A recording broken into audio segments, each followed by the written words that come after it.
everyone. It's Professor Buzzkill here. During the month of January, we are celebrating and promoting the book Myth America, which is by far the most important book that's come along for this show in the last, 6 years of this show. And I need also to say before we start that this show is being brought to you by Dame Chloe Mills, who's a knight in the Duchy of Buzzkill, one of our great Patreon supporters. And I know that Chloe will love the fact that we dedicated this particular show to her and that her support helps bring it about. And very fortunately, here again on the show with us is Dr. Natalia Petrzela, who was here last month talking about Fit Nation, and she's here this time talking about her fabulous chapter in Myth America called Family Values Feminism. Hello, Professor. Welcome back. I'm glad to be here. Thanks for having me back. This is such an important chapter. I couldn't believe it as I was reading it. I thought to myself, every sentence could be a book on its own. It completely destroys this myth that feminist movements of the 19th century and the 20th century were anti-family. And I just wanted you to expound on this a little bit. But before we do that, maybe you could talk about this fantastic opening that your chapter has, this party for the failure of the ERA to be ratified in 1982. Give the Buzzkillers a taste of that. Sure. So thanks for having me back and your kind words about the chapter, which opens, as you mentioned, at what some attendees were gleefully calling the pro-family ball. And what was this? This was the party that was taking place to celebrate the end of the window for ratification of the Equal Rights Amendment. So it's 1982, and all these conservatives are coming together in this big ballroom to celebrate what they are presenting as a victory for pro-family forces against feminists. And feminists, right, as they presented it, feminists want to destroy your family with things like the Equal Rights Amendment, and we are here to stop them. And they were, as we've been saying, doubling down on the idea that the 10 years granted for ratification of any sort of amendment to the Constitution had passed, and that as the band played at that night, a really offensive thing to do, played the song Ding Dong, the Witch is Dead. Yes, and playing that song, I mean, obviously the witch is symbolic of the ERA, but it also totally evoked on all of these terrible stereotypes about what feminists were like. They're not ladies, they're not mothers, they are these like battle axe witches who should be stopped. And that was the nature of all the speeches there, right? What's next? Pulling textbooks out of schools that present women doing anything but being stay-at-home moms, pushing back certainly on gay rights, which people were already talking about at the time, but on all matters of feminist organization. Now, Phyllis Schlafly is running this event. She's the star of this event. She was the star of the anti-ERA movement. But in some ways, the arc of her political career is starting to wane. But at this rally in 82, Jerry Falwell and, of course, Reagan and everyone else is there. All these people have been coming up for the past few years. So it's almost, I don't want to say it's a passing of a torch or something silly like that, but you begin to see the beginnings of this massive reaction against feminism in the 80s that has stuck with us until today, at least. Oh, absolutely. And I mean, Schlafly and her own relationship to feminism is an interesting case because she actually had come up as a kind of foreign policy wonk, and she had never been allowed to have a seat at the table with these Republican war hawks who she sympathized with. She's a very smart and formidable woman because they didn't want a lady weighing in on nuclear policy. That was not her place. And ironically, it was thanks in many ways to the advances of feminists who had been, organizing for over a century to allow women to have full political participation and citizenship, that she was able, to get the education she did, et cetera, but that she was able to actually then make a real intervention into the political sphere. But interestingly, it wasn't on foreign policy, which was her first kind of realm of passion and expertise. It was on so-called women's issues, not women's issues like child welfare or the Equal Rights Amendment, certainly, but organizing for issues that she defined as defending the woman's sphere, which was the family, children, morality, etc. And I mean, she was an incredible organizer. She was organizing other moms and women primarily who had never really thought of themselves as political, in part because they didn't see these issues of morality and sexuality as political. But again, in part thanks to the feminist movement who had been saying the personal is political, these women organized really around that same exact idea, but from a conservative perspective. So, you know, I've thought a lot and written about Phyllis Schlafly, and so much of what she stood for, I absolutely disagree with like every fiber of my body. But on the other hand, we've got to really respect this woman who was an incredible organizer and somebody who really changed the nature of political participation and conversation. And, you know, for that, I give her grudging respect, even though I disagree with a lot of the ways she used her intelligence and power. It's not ahistorical, I think, to say that she wasn't single-handedly responsible for the ERA not being ratified, but she was perhaps the most important person. Yeah, I think she was really important at tying the ERA to this perceived threat of kind of moral breakdown in society, right? Like, so if you think about the ERA, I mean, that is in many ways not a very radical presupposition, right? No. This is like equal rights and individualism for all, effectively, right? That should be something that's not such a hard pill to swallow. And it wasn't. There was an enormous amount of support for the ERA. But what she did, and not just her, but other religious conservatives, she was a Catholic, but she organized with Protestant conservatives who were getting more involved in kind of formal politics. They managed to tie that to this is the beginning of the breakdown of society. Right. This is the end of gender differences. This is women wanting to be like men. And so in leaning into that, I think she was a very important architect of that shift. And we are totally still living with this today. Oh, yes, in a big way. And as you point out early in the chapter, there are all these movements to ban books that show anything but women as housewives, women in the kitchen. Yep. Anytime those depictions weren't there, she was these organizations very active pushing PTAs and other groups to ban these books. And that's exactly what's going on now. It is. And it's interesting. I mean, I'm glad you're not asking me that reductive question of like, well, did she win or not? Because on the one hand, we're still doing this. On the other hand, the nature of what is contested is actually very different. And if you're thinking win, lose, you might say progressives have made enormous inroads because what is being protested right now, it's not a woman like going in a business suit, going to the office. It's like a whole new conversation about trans rights. And, you know, it's like a very different kind of, we're at a different point in that conversation, even if some of the nature of the conflict feels incredibly familiar and I think is very rooted in these battles. But one of the things that is so familiar as you go through your chapter, as I think readers will see through the chapter, is this constant attack on feminism as being anti-family. And you go back through and show from the very beginning, it not only isn't anti-family, and in many ways, in all sorts of ways, it's promoting the family, trying to improve the family, trying to make family values much stronger. Yeah. So can we take a little tiptoe through the chronology? We don't want to give away too much because we want the Buzzkillers to get the book. Right. Wouldn't want to give away all that breaking 19th century history. Right.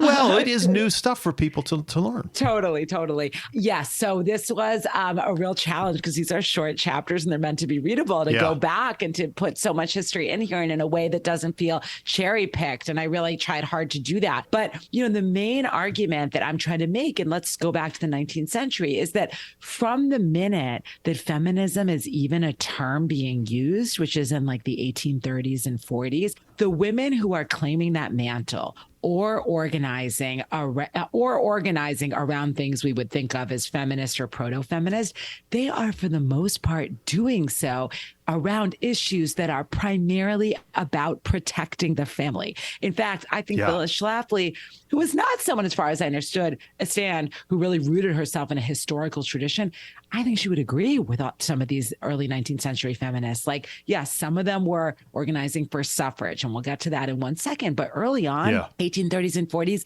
these are women, before they have the vote, of course, who are organizing around temperance, right? Which is like moderating alcohol. Why? Because men men were going and spending their money at the saloon. They were running around with so-called loose women. They were getting violent and beating their wives and children. They weren't supporting them. That's a pro-family position, right? So that's like something that's very important for them. And then like that's sort of one way to kind of dip your toe in. And then even as the suffrage movement kicks up, which one could, and some did say, well, you know, that's not good because women should primarily be sort of part of the family unit, not independent agents. So that's the first kind of point of tension.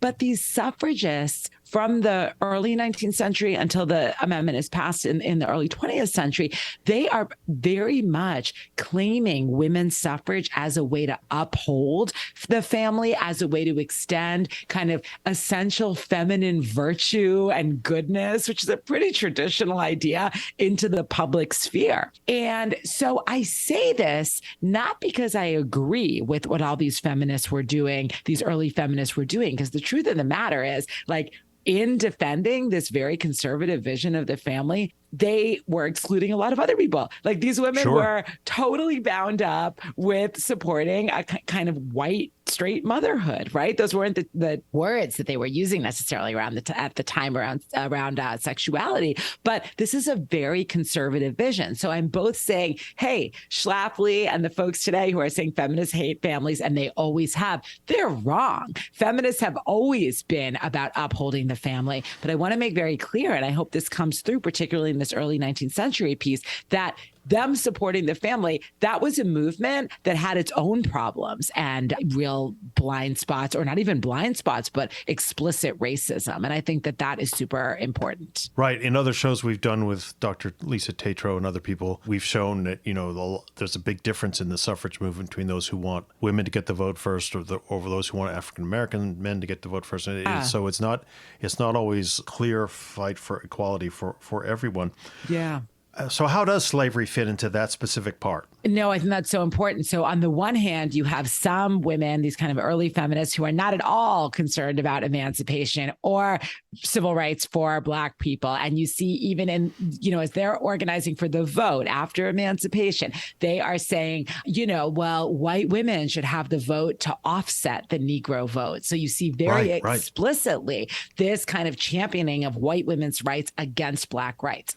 So that's one aspect of this. Of course, there are other women during slavery in particular, or of course, during slavery, there are other women who are abolitionists as well. And what I think is important to realize here is that one of the key planks of their argument against the inhumanity of slavery is that it destroys families. And they talk about children being sold off from their parents, about couples being split up and not being able to have the right to family. And in doing that, they are actually like totally uncritical of the nuclear family, which wasn't a term being used yet, but of the family being the building block of society and a human right, even for Black enslaved people at the time. And so I think that's all so important to realize, both to see that at times the limitations around race of these early feminists, but also to see how powerful the organizing notion of family in its defense was for feminists, like feminists always. And that's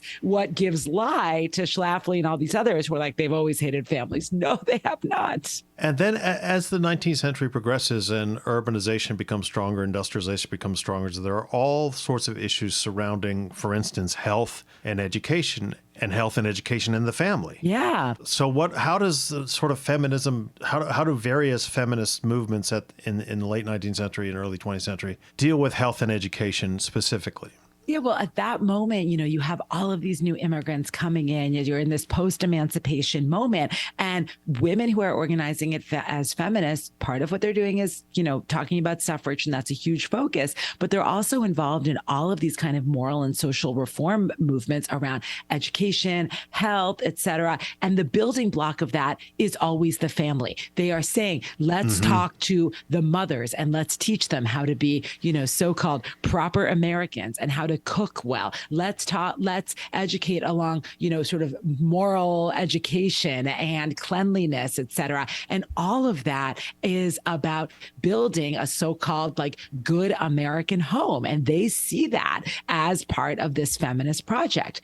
part of that also, and one of the most important parts, I think, and one that gets really weaponized by the right later, is also building up the kind of welfare state, which didn't exist at all. And so you have during this period, because you have such an expansion of a demographic expansion with so many immigrants coming in. I'm talking about the East Coast, but also Mexican immigrants in the Southwest. I mean, you have a real issue with indigent kids and with people in need. And what happens, a lot of feminists organize to create city and state and federal welfare programs for these people. What is fascinating is that they do a lot of good, but they also do some harm, I would say, in kind of establishing who's deserving and is not deserving of that aid. Now, who is deserving, to stay on message here? Mothers are deserving. Children are deserving. So what does that mean? That means that these feminists who absolutely are deploying state resources to help poor people, which becomes something that Republicans hate, Republicans are very quick to forget that actually this was a state project to uphold a very traditional vision of women and mothers and family. And that's what they're doing. Like there are women who are making arguments at this time saying like, oh, well, we wouldn't want women to have to work because they should be home with their children. And so we need to provide aid to help them. And so it is complicated. But one thing that is not complicated is the vision that feminists are organizing to support rather traditional visions of what family is, not attacking it. Right. And one of the big health movements then in the later 19th century, early 20th century is, of course, what becomes family planning. Mm-hmm. And that's been a huge target by this same group of Schlafly and other people on the right wing, and how they've incorrectly characterized 19th century feminists. Oh, absolutely. So I'm glad we get to talk for a minute about Planned Parenthood here, which is still a kind of stalking horse for the right? That Planned Parenthood is like the institution which is trying to kill babies and destroy families. Well, it doesn't take much research at all to really look at Margaret Sanger, a founder of Planned Parenthood, and realize she went into this work of providing, neonatal and prenatal health for women because she saw her own mother unable to fully care for her family because she had so many children and was so weakened by it. What she wanted, or part of her initial inspiration, was a mother who was more able to care for her children, right? And so that is so forgotten in this attack on Planned Parenthood as being anti-family. And I think it's really important to realize that at the time, there were definitely, this was not like this was a controversial organization for sure, but not in the way that it becomes much later on. And for much of the mid 20th century, you have people on both sides of the aisle, including religious people, who are totally on board with family planning as something that is, not even liberal or conservative. It's just like something that a good society does, right? That a good society is trying to actually strengthen families by helping them allocate their resources so in order to not have, many, many children. When abortion comes into play, that changes things later. But I think that's very, very forgotten. There are Republican presidents who are sitting on the board of Planned Parenthood. That would not happen today. Yes. Well, you point out that President Truman was on the board. President Eisenhower was on the board. Billy Graham early on said that there's nothing in the Bible that prevents birth control. And it was sort of at least indirectly a supporter of Planned Parenthood. And these myths, though, just keep getting pounded and pounded and pounded as the 20th century then progresses. It's almost as if they sit down with a genuine history of feminist movements and say, okay, let's change everything 180 degrees. Let's take what is obviously pro-family and just say it's anti-family. And the more we say it, the more people will believe it. Is that why you think it has been so successful reaching those people? Well, I think the reason it has been so successful, and particularly why Schlafly and her contemporaries were able to get such traction when they did, is because it is true that in the 1960s and 70s, even as what I would consider a very pro-family strand of feminism continued, and they continued to, in the sense of arguing for, policy not to discriminate against pregnant people. They argued for more social welfare. Like, there are all these ways that feminists continue to advocate for paid leave, like all these things for that strengthen the family. But it absolutely is true that in the 60s and 70s, there's a very powerful and vocal and visible part of feminism that is predicated on the idea that, like, hey, women who are not mothers are worth something too. And actually women who are not straight are worth something too. And so you have, right. and those women are pointing out real problems with the feminist movement that had focused so much on straight white women, many of the mothers, for so long. That's a big deal in the 60s and 70s. And it is a big deal within the feminist movement and on the left, but it's also a really big deal and a very powerful way for people on the right to point at these newly visible folks who are, celebrating that I don't need to be a mom to be worth something in society. And they say, you see, they're coming for you next. The lesbians, the career women, the ones who just want to be like men, the athletes, right? And we see all of this legislation that is happening during this period that, depending on where you sit, can either seem like an advance of women's rights in a way that it just allows women to approach sort of full personhood and citizenship, or you can see it as, oh my God, this is an attack on the bedrock of our society. And Schlafly and her contemporaries were very good at exploiting that. But it seems like they want to tar all feminists with this new brush by saying, oh yes, all feminists in the past were like this. They were all anti-family, anti-woman, anti-traditional women, even though they clearly weren't. Even though this new strand that you're talking about is a new strand, and it is just a strand. It's one diverse aspect of the many things that are feminism. Oh, so it seems like the critics, and then of course Newt Gingrich takes this to unbelievable heights. To just make it if we painted all one color, going all the way back to I don't know, the early suffragists, we can win. We can gain more support for our extreme programs. Yes, you're right. And it should not be that surprising, because it's not like, we have an exceptionally historically literate populace, right?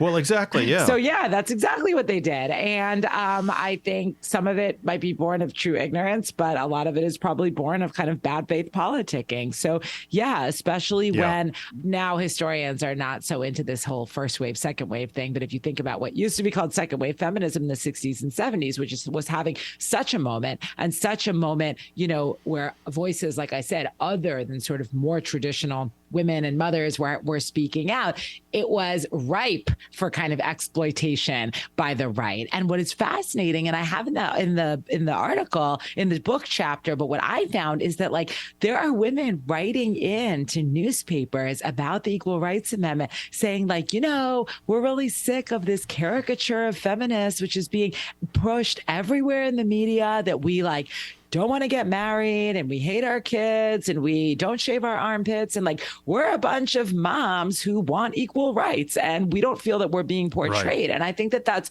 really important to think about the way that particular caricatures of feminism were, deployed to really great harm. But I see that then continuing. I mean, it's in many ways, it's almost gotten worse. If you look at the way AOC, Representative Alexandria Ocasio-Cortez is portrayed, most people in modern societies would consider her fairly moderate, progressive, but fairly moderate. Well, she's been turned into some sort of psychotic, witch, as in Ding Dong. When we get rid of her, Ding Dong, the witch will be dead. And it's just so bizarre that it's swallowed so wholly by that audience. I am not so surprised that it's swallowed so wholly. My hunch is also that Alexandria Ocasio-Cortez hits a particular note with the right, in part because she actually conforms to some pretty conventional feminine ideals. I mean, she's conventionally gorgeous, right? And the fact that that really pushes back on this idea that like, oh, which you still hear all the time, feminists are just like ugly women who can't get a man. Well, here you have a beautiful woman who is clearly making other choices and living a great life. And I think that that is something that really strikes a chord on the right, because there's still, I mean, Matt Gaetz, the guy from Florida, is still trafficking in the oldest stereotypes. I mean, he was talking about a kind of, protest after Roe was overturned. And he was like, look at the women in the crowd. Like, you think that they need abortions? Like, basically, like no straight man would touch them. I mean, just this old, stupid stereotype of a feminist who is only such because she couldn't get a man. She couldn't be a mom. She couldn't have babies, right? And I think that Ocasio-Cortez, and there are other examples of this too, but in being sort of conventionally attractive and feminine in that way, really enrages people who love to trot out that kind of tired, unfortunate, cruel stereotype. Inaccurate too. Well, Professor, so many of you historians, we're in such a great period. We're in a period of having great historians who are very engaged with the public, I think better than ever before. And so many chapters in this book, I hope, reach a broad audience. But what else can we be doing, should we be doing, in order to try to break down the historical myths that underpin so much of this garbage? We historians, I think, I was so honored to be asked to contribute to this volume, because I think it's things like this, actually, which like hopefully grab the public a little bit by the lapels and say like, hey, listen up. Like, the way this book is structured is very, I mean, it's not the way any academic book would be structured. It's kind of like myth busting, right? It's like, let's tell you the history of this myth and then tell you why it's wrong. Very kind of straightforward. I personally think it's not for everyone, but I sort of really appreciate and embrace the opportunities to like go talk to people who are very different from me, who are not necessarily sympathetic from me.